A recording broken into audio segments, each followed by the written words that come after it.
Hello and namaste friends. Welcome back to my new video. Airbus और Boeing दो प्रमुख विमान निर्माताओं के रूप में वाणिज्यिक विमानों के निर्माण में लगभग अद्वितीय हैं। सवाल यह है कि केवल यही कंपनियां बड़े पैमाने पर विमान क्यों बनाती हैं? इसका उत्तर कई तकनीकी, वित्तीय और उद्योग विशेष कारणों में छिपा है। 1. विमान निर्माण का जटिलता और लागत।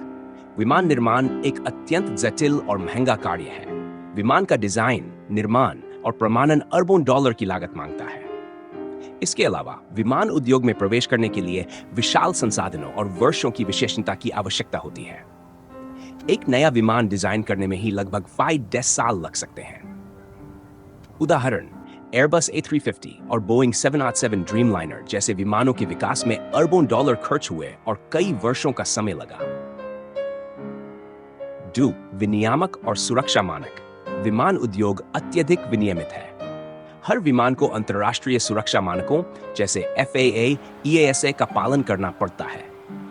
ये मानक बेहद कठोर हैं और इनका पालन करने के लिए व्यापक परीक्षण और प्रमाणन की आवश्यकता होती है। छोटी कंपनियों के लिए इन मानकों को पूरा करना मुश्किल होता है क्योंकि इसके लिए भारी वित्तीय निवेश और विशेष चिंता चाहिए। वैश्विक आपूर्ति श्रृंखला का निर्माण। बोइंग और एयरबस के पास एक मजबूत वैश्विक आपूर्ति श्रृंखला है।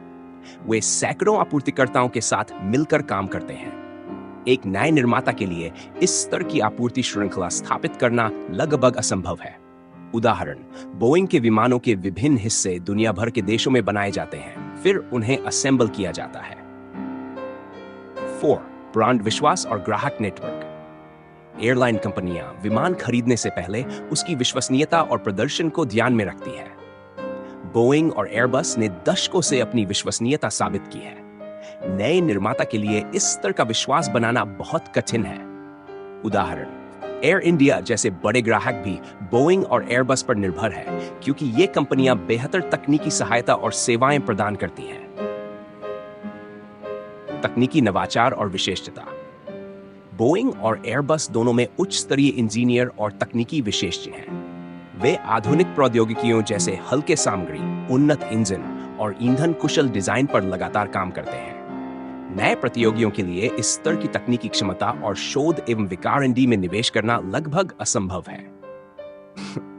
बाजार में प्रभुत्व और प्रतिस्पर्धा की कमी। बोइंग और एयरबस ने बाजार को इस तरह से नियंत्रित कर लिया है कि नए प्रतियोगियों के लिए प्रवेश करना कठिन हो गया है।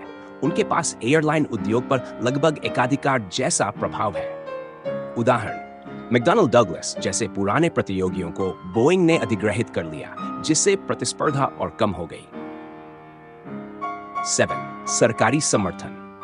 बोइंग और एयरबस को अपने अपने देशों की सरकारों से बड़े पैमाने पर वित्तीय और नीतिगत समर्थन मिलता है। उदाहरण, बोइंग को अमेरिकी सरकार से रक्षा अनुबंध और सब्सिडी मिलती है। एयरबस को यूरोपीय सरकारों से सहायता प्राप्त होती है। 8. मौजूदा खिलाड़ियों के दबाव। अगर कोई नया निर्माता विमान निर्माण में प्रवेश करने की कोशिश करता है तो बोइंग और एयरबस उन्हें कीमतों और आपूर्ति श्रृंखलाओं के माध्यम से प्रतिस्पर्धा करने से रोक सकते हैं। उदाहरण, एम्ब्रायर और बम्बार्डियर जैसे छोटे निर्माताओं ने वाणिज्यिक विमान क्षेत्र में प्रवेश करने की कोशिश की, लेकिन उन्हें क्षेत्रीय जेट तक ही सीमित रहना पड़ा। 9. विशाल पैमाने पर उत्पादन। बोइंग और एयरबस के पास उत्पादन का विशाल पैमाना है जो उन्हें प्रतिस्पर्धात्मक कीमतों पर विमान बेचने की अनुमति देता है।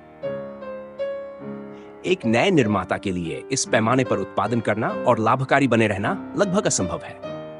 ग्राहक सेवा और समर्थन। बोइंग एयरबस अपने ग्राहकों को उच्च स्तरीय बिक्री के बाद सेवा और तकनीकी सहायता प्रदान करते हैं। यह उनकी प्रतिस्पर्धात्मक बढ़त को और मजबूत करता है। निष्कर्ष, बोइंग और एयरबस के वर्चस्व के पीछे कई प्रमुख कारण हैं, जैसे कि उनकी वित्तीय शक्ति, तकनीकी विशेषज्ञता, ग्राहक नेटवर्क और सरकारी समर्थन। हालांकि यह कहना गलत नहीं होगा कि विमान उद्योग में प्रवेश करना एक कठिन चुनौती है। जब तक किसी नए खिलाड़ी के पास पर्याप्त वित्तीय संसाधन, तकनीकी विशेषज्ञता और समय नहीं होगा, तब तक वह बोइंग और एयरबस के वर्चस्व को चुनौती नहीं दे सकता। यही कारण है कि वाणिज्यिक विमान निर्माण के क्षेत्र में केवल यही कंपनियां प्रमुख बनी हुई हैं।